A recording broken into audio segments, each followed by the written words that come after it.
photo was taken in 1966 in April, 3 or 4 days before the Westall thing happened. And it's only 15 to 20 k's as the crow flies from where this was taken to where Westall happened only a few days later. Well, they've got to be connected. You know, and see how it's side on.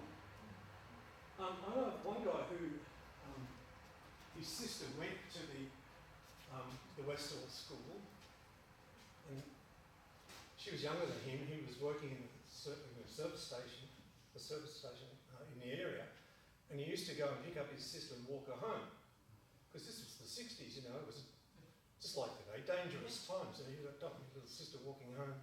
You might never see her again. She might get abducted or something, you know. So he went down there and she said, "You've got to come and have a look at this." And she showed him the marks on the ground where this thing had been. But he rejects this photo because the object is side on. He says, "Can't possibly have anything to do with the thing that was seen at Westall." But that's exactly what the witnesses at Westall, the students, say. Lifted off, turned sideways like that, and shot off. And it shot off the blunt end first. This is what Bob Lazar says.